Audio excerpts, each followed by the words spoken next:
Hey everybody, welcome to this episode of DoGooders.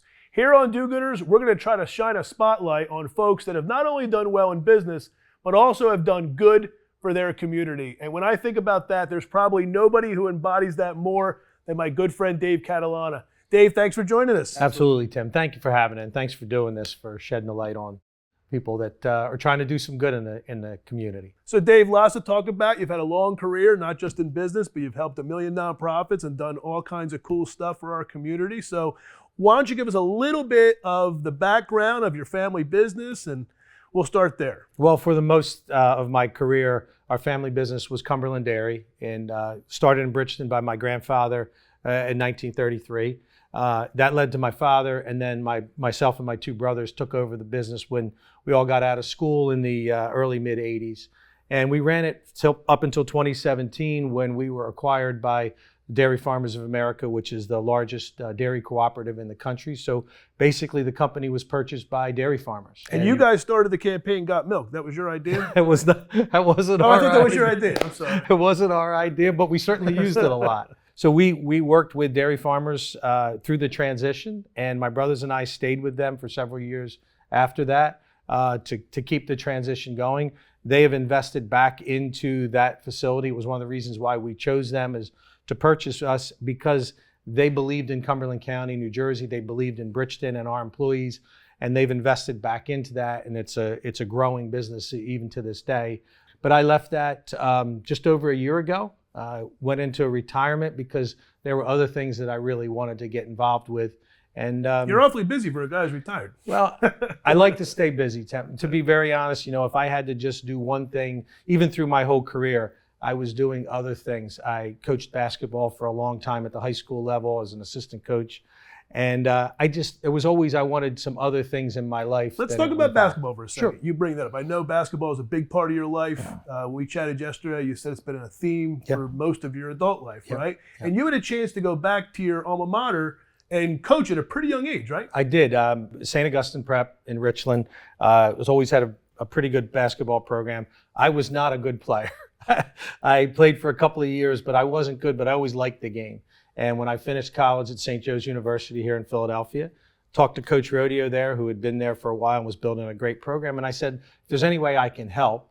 And he put me on staff in that summer, and got a chance to coach the freshman team. And I'm 22 years old, and this was the greatest thing. And again, I was fortunate because I worked with my father and my brothers, and they allowed me the freedom to go out and do that. I love basketball. I love coaching it. I love watching. And I was able to do that for 15 years at St. Augustine, and then decided to coach my own children, my own kids a little bit. And so I kind of stepped away. Is it harder to coach strangers or your own children? 100%. It's just to tell guys that were, like in my case, coaching their sons. And I would tell them all the time, does your son listen to you? And they said no. So I said, well, I'll coach your son and you coach mine, because it's always easier that way. So you actually were able to turn your love of basketball into some fundraising, right? Absolutely. We had a very unfortunate situation when I was just 30 years old, 1995. Our youngest son, Garrett, was at a well baby visit, and they found out that he had a tumor in his abdomen. And we had no idea what was going on because he was showing no symptoms, but he was diagnosed with cancer called neuroblastoma. It's a solid tumor. And in 1995, Garrett was high risk, stage 4, and the survival rate at that time was about 20%. And through the grace of God and lots of great work by amazing doctors, Garrett is almost 31-year-old now and doing extremely well in his own profession.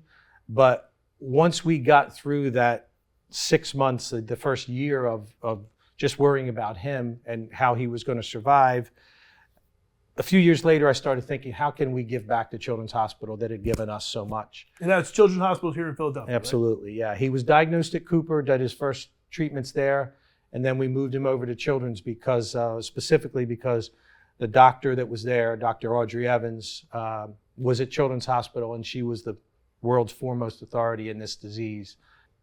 Long story short, kind of roundabout, Dr. Evans was the person who started the Ronald McDonald houses, which has been a very big thing in my life as well. But she was his doctor, and I tried to never ask why he got the cancer. So I tried to never ask why it was that he was able to survive when a lot of other children did not survive. And so we wanted to give something back. We took the basketball idea and we started a high school basketball tournament here in South Jersey.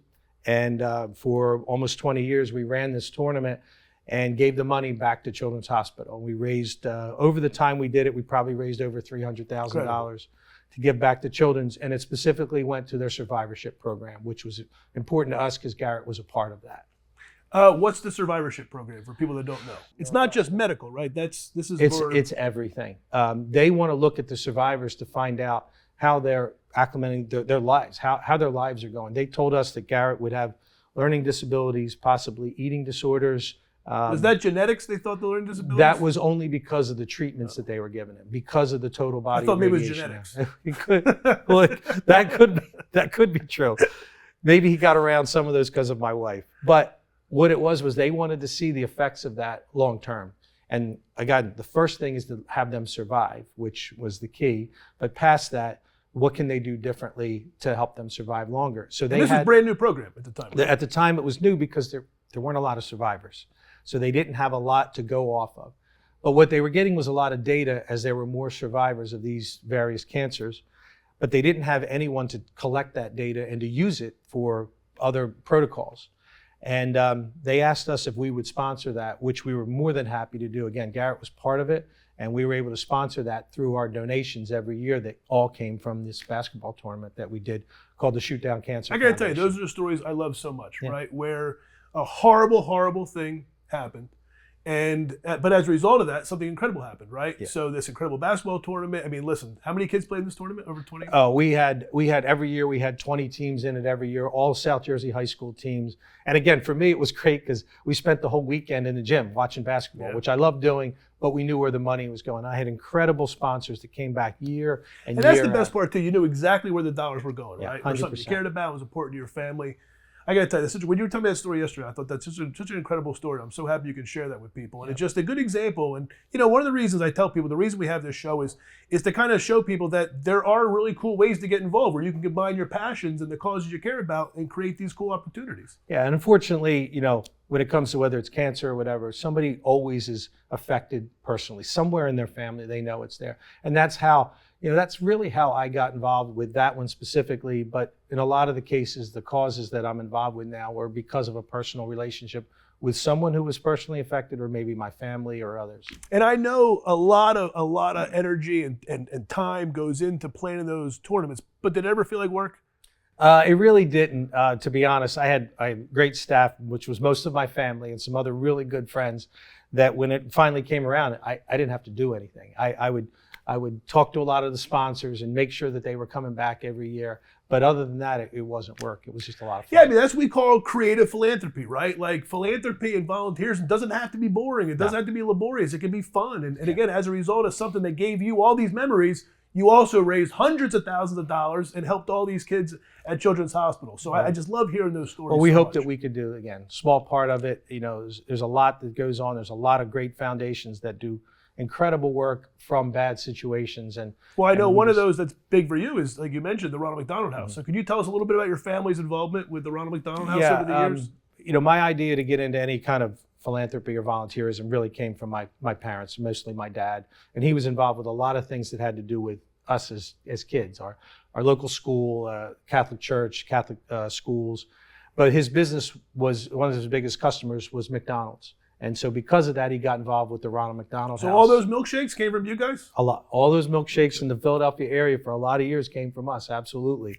And those Shamrock Shakes, that money goes back to the Ronald McDonald Houses. And my dad was involved with the Ronald McDonald House here in South Jersey. Now, the first house was started by who was Garrett's doctor, Dr. Audrey Evans, in Philadelphia 50 years ago. Famously, she started it because she knew there was a need for families to have some place to stay while their kids were in the hospital. The house in South Jersey started 40 years ago, and my dad was part of that because of his connections with McDonald's. So I knew about the Ronald McDonald House when I was much younger, playing in their golf tournament, doing things like that, having no idea that it would have an impact on me later in life because of our situation with Garrett. We didn't have to stay there because we were so local, and I had such great support from family and friends who watched our kids and helped us all along the way. But we met so many families that needed the Ronald McDonald House because they were here for the treatment at either Children's, Cooper, St. Chris's, Shriners. And so I got involved with that because of him. And then later on, when our father passed away, my older brother took a seat on their board. My dad was on their board for probably 20 years. And my brother took 6 years on it. And then when his term was up, I took 6 years on it. My term came up. Now my wife is taking a term on it as well. It is very important to our family. It always has been. We sponsor the room at the Vineland and Spira Hospital, the family room that's inside the hospital. Our family supports that and sponsors that because when it comes to children, situations like that, I know from personal experience how difficult it is. And all you want to do is worry about your child getting better. You don't want to have to worry about hotel rooms and meals and transportation. And Ronald McDonald House does all of that. The facilities at the one here in South Jersey are incredible. Yeah. The food there is incredible. I mean, honestly, like I've been lucky to spend some time there, and it just blows me away. And the main thing that I can never believe when I leave the Ronald McDonald House is the spirit of the kids there. 100%. These kids are in a better mood than I am. Like always. These are the happiest, most grateful people you'll ever meet in your life, and it's always so humbling and inspiring. Like these are kids dealing with things that you can't even imagine, right? Like some of these, we won't say cases, but man, the fact their resilience and what the Ronald McDonald House does is just such an incredible organization. And the thing that it does, and I hear it from families all the time, because now I do a volunteer day there where I drive families to the hospital and all, and I hear their stories. And they talk about when their kid has to come back to CHOP for a treatment. And I know that's terrible, and it's sometimes it's hard, it's painful sometimes depending on what they're going for. But they look forward to going to the house because they get to see these other families, kids that they've met, and there's activities and there's all kinds of things. And it's truly a home away from home. And it's truly a situation where a family can just, again, put aside everything else and let somebody take care of them for a little bit. And that's why it's been important to me, to my family, and so many people. You mentioned about the meals. We have so many organizations that come in and cook the meals for the families. It's a great thing. It's a great team building thing. And it's a great way to give back. It's a great way for organizations to give back. And, you and I talked a little bit about younger people getting involved in some of these things. We have a thing there called the Teen Advisory Council, where they're high school kids from all the high schools in South Jersey, and they come and do it. And these kids amaze me because these are young people, and sometimes you think they're not as involved in things, and they get involved in this, and they come and work and volunteer at the house, and it's really amazing. And the big thing that you just said is the resilience of the kids, and I see kids in wheelchairs and everything, and they're just so happy. And they're going through a tough time, and their families are going through a tough time. So it's not just financial support, right? For something like the Ronald McDonald House, there's opportunities to get involved just as a volunteer. Always. Whether it's a driver like I'll do, they'll have people come in and do arts and crafts or do something with the families there because they're there for a while. They have bingo nights, I know. They have bingo nights. They have all kinds of things. We had a magician there. They had Christmas in July. And this is done throughout Ronald McDonald houses all over the country. And, the Philadelphia house is amazing. And they house over, I think it's 120 people, families every night. Ours is a little smaller, but we like that smaller effect because we get the families and they're connected. They eat together. They do all the things together, and it just tugs at my heartstrings. It always has, and it'll be something I'll always be involved with. Well, again, Dave, this is just, I love you giving these examples of situations where you've been able to give back, but it doesn't seem like it was hard work, right? It seems like you might have got more out of this than, 100%. I mean, all the things I'm involved with now, I would always told myself that because of my son's experience at Children's, that I would love to go back and be a volunteer there. And Children's Hospital, if you're going to volunteer there, it's no fooling around. You commit to a schedule, you commit to being there for a year. There's a lot that you go through. And while my business schedule used to be flexible, working for the family business, it was never that flexible. Well, now I've been able to do that. And it's one of my most fulfilling days when I go there and I spend the day there and just do whatever they need me to do as a volunteer. It does give a lot back to me. And I again, comes from a personal experience, and that's why I like to do it. Well, I think it's important for people to know, especially young people, like we talked about, that not everything's got to be writing a check, right? Exactly. There are opportunities to give back, be a do-gooder, do some good in your community. That's just time. And not only is it just time, it's time that's rewarding. It's, like I say, and just when you talk about it, the way your whole life, your face just beams. So there are opportunities out there to help people that need it the most in a way that's not necessarily financial. I mean, obviously your family's going above and beyond, but that's just incredible, man. Well, we've been fortunate. And again, our family's fortunate in a lot of ways, business-wise and in other ways. So we've always felt that it's important to give back to the community. That's where our employees were. That's where our customers are. We always have done that in that business. We have another business now called Innovation Foods that also deals in it's the plant-based milk side instead of the regular milk side. But the philanthropy of that company is mirrored what Cumberland did, which is to give back to people and organizations that work with children's charities, homelessness, those types of things. Those are the things that we feel are important in our area. Well, my favorite old saying is, too much is given, much is expected, right? And obviously your family's always done a good job embodying that. So you're all over the place. So now we've covered a lot of ground here, but I know there's another cause that's very important to you. Do you want to tell us a little bit about the Hendricks House? Well, the Hendricks House is an organization. It's a drug and alcohol halfway house that was started by another local businessman who found that some of his employees had drinking problems and they were alcoholics. And he decided to start a program for them. He started it right in Vineland. And it was a place where the men could go get some treatment, get their lives back together and get out. And honestly, 20 years ago, not personal experience, but I had a friend that had gone through there. And he came to me one day and he said, look, we're just looking for some local business people on our board to give us some guidance on different things. I didn't know anything about it. He told me about it, got to visit the facility and see what they were doing. And I was in. And there were some other great local businessmen on the board at that time.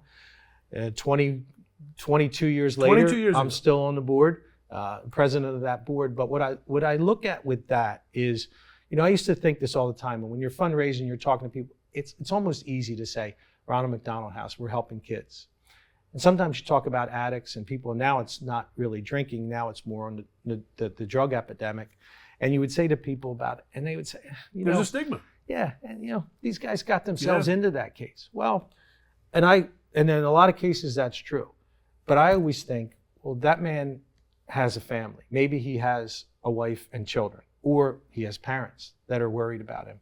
And I always think, I want to do this to help them so that they can get back to that family. Sure. And they can get back. And most of the men that I've come across there, and the women, we have a women's house now as well, between Millville, Vineland, and in Galloway.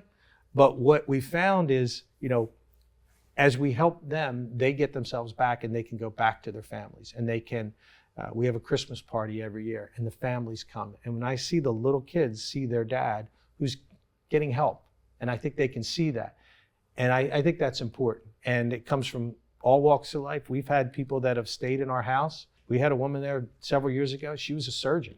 We have another gentleman who was a dentist and had a whole practice. It doesn't just happen to the guy who on the street corner got into drugs. You get hooked on opioids or something from painkillers. And so our goal there is to help them, give them a step to get back.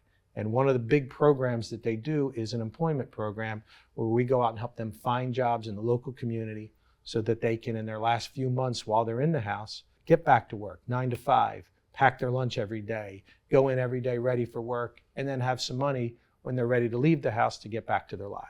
Well, not only did the Hendricks House have that program, you actually have contributed to that program in your own way, right? Can you tell us a little bit about the new endeavor you've started that kind of dovetails right into that? Yeah, I was getting frustrated. Because this came out of left field, by the way. So this is a retired dairyman. Yeah. Relaxing, enjoying his philanthropy, volunteering, and then you decided to do what? I decided to open up a pallet refurbishing company. And as you and I were talking... You seem very qualified for that. Well, in the food business that I was in for all those years, pallets are a necessary evil. Nobody likes to think about them, but you have to get product from one place to the other. And my company they used to buy pallets from all different kinds of companies. And we have a lot of really great local companies that do it. We know some people that are in the industry. So there really wasn't a need for another one.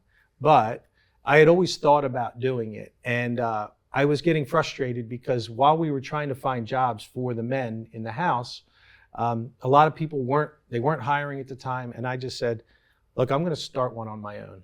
My brothers and I had a facility, a building that was available. And I talked to them and I said, I want to do this. I'm going to open this company and basically we take pallets from one warehouse or one company, and they need a little refurbishing, and we hire the men to come in. They work from the Hendricks House through temp agencies, and they work for us for that 3 months that they need employment, and they're there rebuilding pallets. And you and I joked about it a little bit, but I like this line. The analogy between it is, we take, sometimes when the pallets come back from wherever we get them from, some of them just need a little dusting off, maybe a nail or two. Some might need a whole board, some need a lot of work. And that's sort of like the clients that come to the Hendricks House. Yeah. I mean, some of them just need a little bit of help, and some of them have a lot of problems that have gone back through I their can see whole the life. movie, Life as a Pallet. Exactly. And all I'm trying to do is give them an opportunity for a few months to work with us, get back into the swing of things. And then when they're ready to go, I can call someone else I know in the business, in any business, and say, this is a guy that worked for me for 3 months. Give him a shot. He's a good guy. And then it's up to them. And I give the men and women that are doing the recovery so much credit, because it takes a lot to admit you have the problem and to put in the work, because it's work, to put it in to get yourself back. Well, let's to give the it a place. plug. What's the pallet company It's called Mission Pallet. We operate out of our facility in Bridgeton. We've got social media links and things Delaware out there. Valley, the whole Delaware Valley? We will. And to be honest, when we started it only a few months ago, I went to a lot of friends, and you and I know a lot of the same people who think the same way. And I went to a lot of them and talked to them about it. First thing they said was, why are you doing this? And then I told them, and so many of them just said to me, you let me know when you're ready, we'll start buying. Because they get it. It's a necessary evil. Sure. They're buying from good companies, but they understand that we have a little bit different mission that we're doing. It's not a nonprofit, but it's not there to. Listen, we tell people one of the things we talk about at Ticks for Good all the time is there's an intersection of doing good and what's good for business. Yeah. And there's no reason these things should be mutually exclusive, right? Yeah. So again, I love that story. I love hearing it, and I think it's awesome. So, I'll encourage people. If you have a need for logistics, for supply chain stuff and pallets, you got to buy them from somebody, right? Yeah. So you might as well buy them from somebody who's doing a good job. And I also joked about that all the time. If someone had come to me with this when I was in the industry, I would absolutely because we see what they're doing. Now, they have to be good quality, which my guys do great work, and they have to be competitively priced. I understand all that, but there's a little bit something else for it. And I'll just say this as well to you. I said a lot of what I'm doing came from my parents and what they do, but I learned a lot actually from my adult children, because they're all in their 30s, and these are young adults that they look at things differently than maybe we did. We might have worried about what a company did necessarily, like if they gave to different charities and all. The younger consumer now is looking at every company they're dealing with, and they want to know more about them. What is their philanthropy? What do they stand behind?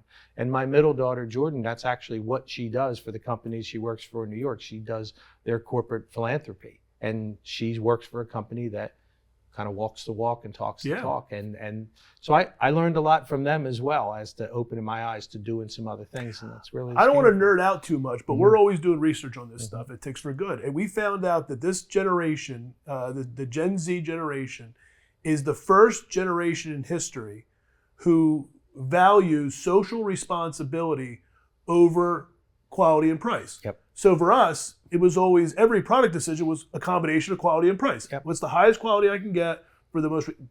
They put social responsibility ahead of price and quality. Yeah. Which I don't know if it's a good thing or a bad thing, but it's a reality. It is a reality. And again, being in business as long as we were, and we saw a lot of different trends, and companies that we dealt with would ask us our corporate philosophy on things. And it started off by, did you recycle things? You know what I mean? And then it got to be other things, and how you treated your employees and how you did other things. And honestly, I give that generation a lot of credit that they have the ability to research it.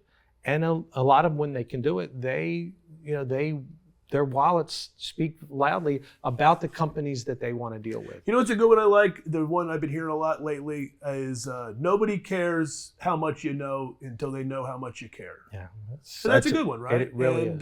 It's nice to see social responsibility creep its way, into business of all sides. So tiny startup pallet companies all the way through all the commercials I feel like you see now. Everyone wants to brag about how much they're giving back. So and again, it's important. And if you're going to be in business, you need to be in that space, because, older guys like me, when you might want to complain about it and say, but that's the reality of the consumer that you're dealing with now. That's what they want to see. And honestly, it doesn't take that much to do that. A lot of times you were doing it already. You just need to have that presence out there. You would do it. And that's why, again, that's sort of, a lot of things fell into place with Mission Pallet. I had the right person to kind of manage it for me, who was available to me. I had the building available. I had the connections in the industry. And then I had what I felt was a need with the men. And so far, so good. It's been going well. Dave, I gotta tell you, this was so much fun, man. Thanks for coming by. Absolutely. Want to make sure we remind everybody, there's some awesome causes that Dave supports. So Dave and I both encourage everybody, find some more out about awesome causes like the Ronald McDonald House here in South Jersey, the Hendricks House in South Jersey as well. There are incredible ways to get involved, to volunteer.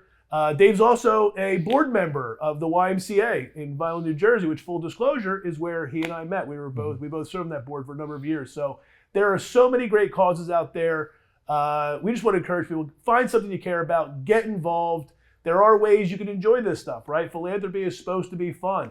And of course, I got to bring you back to Ticks for Good. So I encourage everybody to go to ticksforgood.org. Make small donations to any one of the awesome nonprofits we talked about today for a chance to win some cool prizes. So, Dave, keep it up, man. You are such an example for young people, for everybody, really. It's a life well lived, and I can't thank you enough for coming on. I appreciate it. And again, I appreciate what you're doing, kind of shining a little bit of a spotlight, but most of what I'm doing, I've learned from other people. I say this all the time. A person that I follow a lot, named by Jimmy Murray. Jimmy Murray was the general manager of the Eagles back in the Dick Vermeil days, and he helped start the Ronald McDonald houses with Audrey Evans. And Jimmy has a very simple saying, and he just says, we're all in this together. And that's kind of the mantra that I've taken up. We're all in this, and that's why I want to help out our community, and I think other people. Not going to do any better than that, folks. Think about that. We're all in it together, right? And there are so many incredible causes, and like I said, you're a great example, Dave. Thanks so much, man. Appreciate you. So thanks for joining us, folks. Go check out Ronald McDonald House, the Hendricks House, the YMCA, and Mission Pallets. Thank you, man. Appreciate it. Thanks a lot.